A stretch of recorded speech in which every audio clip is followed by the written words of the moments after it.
Hi everybody. Okay, last time we were learning about the two methods that Danny's dad uses to catch pheasant. So the first one is, God, I have to remind myself of the first one. Raisins. Yeah, using raisins. The horsehair stopper. You put a horse's hair through a raisin and then they swallow the raisin and it just has the effect of making the pheasant stand as still as a statue. And the second one is a sticky hat, where you put a raisin into a cone which is buried in the ground, and the pheasant takes the raisin and then ends up with a cone on its head covering its eyes, and enables you to catch the pheasant. Okay. Isn't that a fantastic idea, Danny? My dad called it the sticky hat. Is that the one you used this evening? I asked. My father nodded. How many did you get, Dad? Well, he said, looking a bit sheepish. Actually, I didn't get any. I arrived too late. By the time I got there, they were already going up to roost. That shows you how out of practice I am. Was it fun all the same? It's marvellous, he said. Absolutely marvellous. Just like the old days. He undressed and put on his pyjamas. Then he turned out the lamp in the ceiling and climbed into his bunk. Dad, I whispered. What is it? Have you been doing this often after I've gone to sleep without me knowing it? No, he said. Tonight was the first time for 9 years. When your mother died and I had to look after you by myself, I made a vow to give up poaching until you were old enough to be left alone at nights. But this evening I broke my vow. I had such tremendous longing to go up into the woods again. I just couldn't stop myself. I'm very sorry I did it. If you ever want to go again, I won't mind, I said. Do you mean that? He said, his voice rising in excitement. Do you really mean it? Yeah, I said. So long as you tell me beforehand. You'll promise to tell me beforehand if you're going, won't you? Well, you're quite sure you won't mind? Quite sure. No, good boy, he said, and we'll have roast pheasant for supper whenever you want it. It's miles better than chicken. And one day, Dad, will you take me with you? Ah, he said, I reckon you're just a bit young to be dodging around up there in the dark. I wouldn't want you to get peppered with buckshot in the backside at your age. Yeah, but your dad took you at my age, I said. There was a short silence. We'll see how it goes, my father said. But I'd like to get back into practice before I make any promises. You understand? Yes, I said. I wouldn't want to take you with me until I'm right back in my old form. No, I said. Night, Danny. Go to sleep now. Good night, Dad. Chapter 6. Mr. Victor Hazel. The following Friday, while we were having supper in the caravan, my father said, If it's all right with you, Danny, I'll be going out again tomorrow night. What, you mean poaching? Yeah. Will it be Hazel's Wood again? It'll always be Hazel's Wood, he said. First, because that's where all the pheasants are. And second, because I don't like Mr. Hazel one little bit. And it's a pleasure to poach his birds. I must pause here to tell you something about Mr. Victor Hazel. He was a brewer of beer and he owned a huge brewery. He was rich beyond words and his property stretched for miles along either side of the valley. All the land around us belonged to him, everything on both sides of the road. Everything except the small patch of ground on which our filling station stood.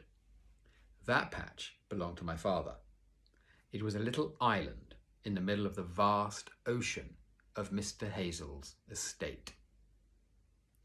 Mr. Victor Hazel was a roaring snob, and he tried desperately to get in with what he believed were the right kind of people. He hunted with the hounds and gave shooting parties and wore fancy waistcoats. Every weekday, he drove his enormous silver Rolls-Royce past our filling station on his way to the brewery. As he flashed by We would sometimes catch a glimpse of the great, glistening, beery face above the wheel, pink as ham, all soft and inflamed from drinking too much beer. No, my father said, I do not like Mr. Victor Hazel one little bit. I haven't forgotten the way he spoke to you last year when he came in for a fill-up. I hadn't forgotten it either. Mr. Hazel had pulled up alongside the pumps in his glistening, gleaming Rolls-Royce and had said to me, "Fill her up and look sharp about it." I was 8 years old at the time. He didn't get out of the car, he just handed me the key to the cap of the petrol tank, and as he did so, he barked out, "And keep your filthy hands to yourself. Do you understand?" Well, I didn't understand at all, so I said, What do you mean, sir?" There was a leather riding crop on the seat beside him. A riding crop is a long piece of leather which horse riders use to hit their horses to make them go faster. He picked it up and pointed it at me like a pistol. "If you make dirty finger marks on my paintwork," he said, "I'll step right out of this car and give you a good hiding." My father was out of the workshop almost before Mr. Hazel had finished speaking. He strode up to the window of the car and placed his hands on the sill and leaned in. "I don't like you speaking to my son like that," he said. His voice was dangerously soft. Mr. Hazel did not look at him. He sat quite still in the seat of his Rolls-Royce, his tiny, piggy eyes staring straight ahead. There was a smug, superior little smile around the corners of his mouth. "You had no reason to threaten him," my father went on. "He'd done nothing wrong." Mr. Hazel continued to act as though my father wasn't there. "Next time you threaten someone with a good hiding, I suggest you pick on a person your own size," my father said. "Like me, for instance." Mr. Hazel still did not move. "Now, go away, please," my father said. "We don't wish to serve you." He took the key from my hand and tossed it through the window.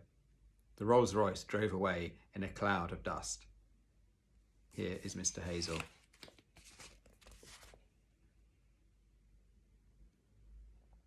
And you can see Danny and his dad next to the car.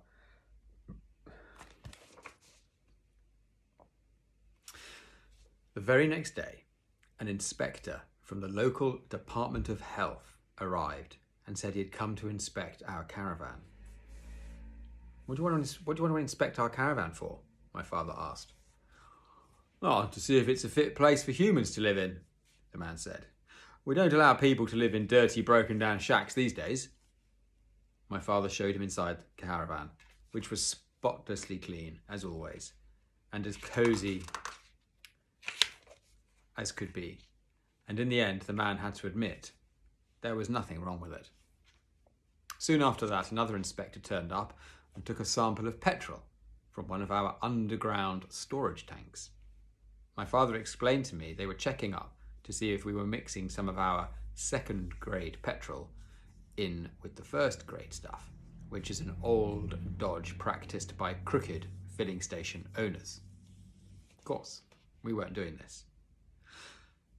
Hardly a week went by without some local official dropping in to check up on one thing or another, and there was little doubt, my father said, that the long and powerful arm of Mr. Hazel was reaching out behind the scenes and trying to run us off our land.